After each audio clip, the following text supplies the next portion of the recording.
walikuwa wana hadhi maalum, wakija lazima awaonyeshe heshima fulani. Min almuhajirin wal ansari, na hakuwa na ubaguzi Mtume. Vita vya Badri walishirikiana muhajirina na ansari, watu wa Maka na wa Madina. Mtume alikuwa ana appreciate heshima yao, anawakirimu. Fajaa nasu min ahli badrin fihim Thabit ibn Qais, siku moja walikuja kwa Mtume watu ambao walishiriki kwenye vita vya Badri. Katika watu hao waliokuja siku hiyo, yumo mmoja anaitwa Thabit ibn Qais. Wakad sabaku ila almajlis hawa watu wa Badri walikuwa wamewahi, wamekuja mwanzo. Sabaku ila almajlis, wamekuja pale kwenye kikao cha taaluma cha Mtume. Faqamu hiyala nabii sallallahu alayhi wasallama ala arjulihim yantadhiruna an yusa lahum, wamekuja kwenye kikao cha Mtume hawa watu wa ahli Badri, lakini pale watu walishakuwepo waliotangulia mwanzo kabla ya wao, na wao ndo wakaja baada ya kuwa watu washafika. Kwa hiyo walipofika kwenye kikao cha ilmu wakasimama, hawakukaa kitako. Wale watu wa Badri walisimama, yantadhiruna an yusa lahum, wanasubiri Mtume afanye kama kawaida yake, awatengee nafasi, hawa wakeni hapa, nyinyi kaeni hapa. Kama wanasubiri maelekezo, Mtume atatuambia nini. Kwa hiyo wamefika kwenye kikao cha ilmu, wakawa wanasubiri watengewe nafasi. Falam yafsahu lahum, waliotangulia wakakataa kuwapa nafasi. Kwani kama nani, si wakae tu huko nyuma? Hawakutaka kutoa ushirikiano, kuonyesha ile heshima ambayo Mtume huwa anawapa watu hawa. Fashaqqa dhalika ala nabii sallallahu alayhi wasallama, kitendo kile kilichotokea pale hakukipenda Mtume sallallahu alayhi wasallam, kikawa ni jambo kubwa limefanyika. Kwa nini hawa watu hawawaheshimu hawa wenzao? Kwa nini hawakutoa ushirikiano wa kuwatengea nafasi? Faqala liman haulahu, Mtume akasema kuwaambia wale walio karibu naye pale, min ghairi ahli badrin, ambao sio katika watu walioshiriki Badri, wale walio karibu naye walioanza kuja, akawaambia qum ya fulani, fulani hebu simama. Sasa anatoa oda kama kiongozi, achilia mbali cheo chake cha kwamba ni Mtume, lakini kama ni kiongozi, na kwa eneo lile yeye ni mwalimu. Wao wanaokuja pale kusoma ni wanafunzi, wanapaswa wamheshimu angalau huyu mwalimu wao. Kwa hiyo akaona kile kitu cha ada hakikutendeka, akatumia sasa amri yake, qum ya fulani, we fulani simama. Qum ya fulani, na we fulani simama. Akawaainisha watu biadadi alwaqifina min ahli badri, aliwasimamisha waliokuwa wamekaa chini kwa hisabu ya wale waliosimama katika watu wa Badri, ndo wanawatafutia nafasi. Wewe ondoka, maana yake hiyo nafasi atakuja kukaa mtu, na wewe ondoka, maana hiyo nafasi atakuja kukaa mtu. Fashaqqa dhalika ala man uqima min majlisi, kama ambavyo lilikuwa ni kubwa lile zoezi la watu waliotangulia kuto kuwapisha waliokuja wamesimama, na wale walionyanyuliwa nao pia wakaona udhia vile walivyofanyiwa, wakaona kama hawakutendewa haki. Sisi tushakaa nafasi zetu, tumefika mapema, alafu wao wamechelewa. Wao kama nani? Na wao hawakujisikia vizuri. Sasa hapa ni nani zaidi, mwalimu au wanafunzi, Mtume au waumini? Watana almunafiquna fi dhalika waqalu, wanafiki walikuwepo kwenye kikao hicho, hawakuacha kipite hivi hivi, wakatukana wanafiki, wakaumbua lile zoezi alilolifanya Mtume, wakaona kama hakufanya jambo la kiungwana vile. Wakasema wanafiki waliokuweko pale, ma adala ma haulai, huyo mtume wenu hawa watu hakuwafanyia uadilifu. Wale aliowaambia simama simama simama fulani, wanafiki wakasema huyo mtume hawa watu hakuwafanyia uadilifu. Qaumun akhadhu majalisahum, watu wamefika mwanzo washakaa kwenye nafasi zao, alafu unawaondosha. Wa ahabu alqurba, tena wamekuja kukaa pale kwa sababu wanapenda ule ukaribu minhu, wa huyu mtume. Sasa mtu anakupenda kaja karibu yako, alafu unaambia ondoka kakae kule. Na mtu mbaya huwa hakosi sababu, kama wanavyosema Waswahili, hasidi hana sababu. Hapo hapo wanafiki wamepata la kusema. Mtu kaja mapema mwenyewe, kawahi, kajua udhia unokuwepo wa kukaa mbali, keshawahi nafasi ya karibu na anapenda kuwa karibu na mtume. Huyo mtume wenyewe wala watu hawajali, anawafukuza. Faakamahum wa ajlasa man abtaa anhu, wale waliompenda wamekuja kujiweka karibu, kawasimamisha nafasi zao, anawaweka watu waliojichelewesha makusudi. Wakaona au wakatengeneza jambo la kuonyesha mtume si muadilifu, ana upendeleo. Wengine anawachunuka anawapenda, wengine anawadharau na kuwadhalilisha.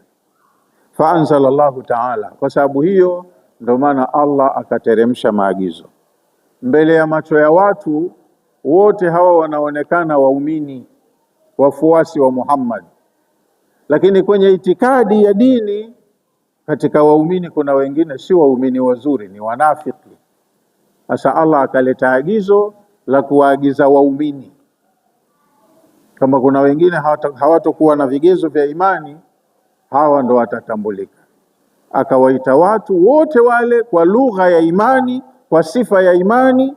Ya ayyuhalladhina amanu, enyi waumini, idha qila lakum tafassahu fil majalisi fafsahu, huweni watifu.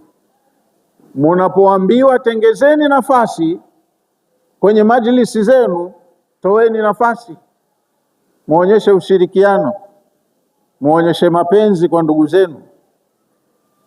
Yafsahillahu lakum, ukitengeneza nafasi kumpa mwenzako, Allah na yeye anakutengenezea nafasi. Haya mambo mnayoona madogo madogo, lakini yana effect yake upande wa pili kwa Mola wenu.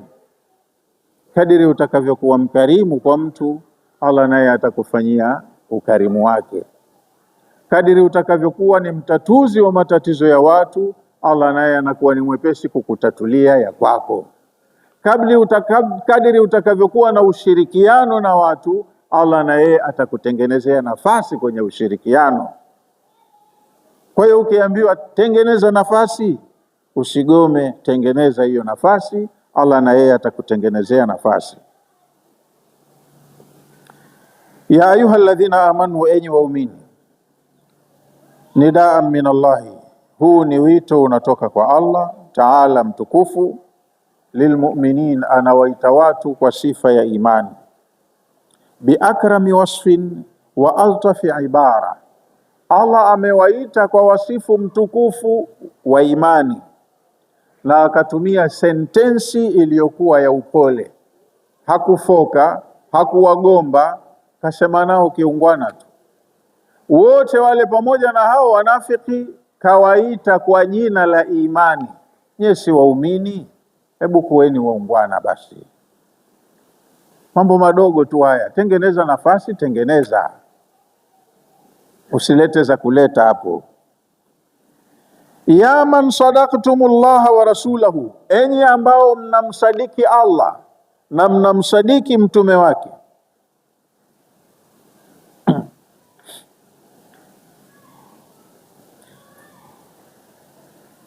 Watahallaitum bil imani, na mmejipamba kwa sifa ya imani. Mmemsadiki Allah na mmemsadiki mtume wake na mmejipamba, mmepambika kwa sifa ya imani. Alladhi huwa zinatul insani, imani ndiyo pambo la mwanadamu. mumin ndo anakuwa kakamilika kwenye utu, ana uungwana. Kwa hiyo enyi wenye sifa hii nzuri ya imani, idha qila lakum, munapoambiwa, tafassahu fil majalisi, mnapoambiwa tafassahu, tengenezeni nafasi kidogo hapo, muwekeni huyo mwenzenu, iwe kwenye nafasi ya darsa au iwe kwenye nafasi ya safu kwenye swala. Usigome ukaangalia shati yako umenyoosha kwa pasi vizuri, sema huyo akinibana nitatoka jasho, au huyu maskini mchafu sitaki nigusane naye. Kwenye swala hakuna vitu kama hivyo. Imamu kaja kaona hapa kuna mianya, watu wanayumba hivi na hivi, nafasi tupu, anakuambia sogea hivi, sogea hivi, wewe njoo hapa. Yule kiongozi pale, ju'ila al-imamu liutamma bihi, kajaaliwa imamu ili afuatwe. Mshamkubali awe imamu wenu, anaweza akatoa oda, akapanga safu, wewe ondoka hapa, mmezidi sana, kae kule, usikimwe. Na wengine hukaa karibu na mlango tu, anatega ikitoka salamu hawahi. Sasa utakuta safu imeanza huku imekuja mpaka hapa hapa, nyuma ya imamu hawajakaa watu. Anaweza akatoa oda, hebu tokeeni, sogeeni hivi, msigome. Yule ndo nafasi yake pale sasa hivi imamu. Idha qila lakum tafassahu, mukiambiwa hebu tengenezeni nafasi, fil majalisi, kwenye vikao vyenu hivyo, fafsahu, toeni ushirikiano kwa kutekeleza agizo, mtengeneze nafasi. Idha qala lakum ahadun, yoyote atakapokuambieni, tawassau fil majalisi, hebu tengenezeni nafasi, hasa ikitoka agizo hili kwenye vikao vyenu. Sawaan kana majlisu rasuli sallallahu alaihi wasallam, tena ni sawa sawa, iwe ni kikao hicho cha mtume au ghairihi, au mtu mwingine sio mtume. Lakini ikaja mtu kwenye mkusanyiko, pana kiongozi wao kwa wakati huo, kwenye lililowakusanya, wamuheshimu na wasikilize maagizo yake. Sawa sawa awe ni mtume au ghairihi, au mwingine asiyekuwa mtume, min almajalisi, katika hivyo vikao. Sasa kwa mwalimu tu wa kawaida msikitini, anapanga nidhamu ya darasa lake vizuri. Kama mmekuja kweli kusoma kwa ajili ya kutaka radhi ya Allah, huyu msomeshaji mumheshimu. Anapotengeneza lake katika nidhamu ya majlisi yenu, yeye ndo anastahiki mumsikilize. Fatawasau, basi kasema tengenezeni nafasi, tengenezeni nafasi. Wa afsahu lahu, mpeni nafasi huyo mnayetakiwa mumpe nafasi, ni mwenzenu. Mkifanya hivyo, yafsahillahu lakum, hicho kitu Allah anapenda. Nyinyi mliotoa ushirikiano, Allah na yeye ataonyesha ushirikiano wake kwenu, atakupeni nafasi na yeye kwenye mambo yake. Yani yuwasi'u lakum rabbukum fi rahmatihi, Allah atakutengenezeeni nafasi Mola wenu katika rehema zake, wa jannatihi, na atakutengenezeeni nafasi kwenye pepo yake.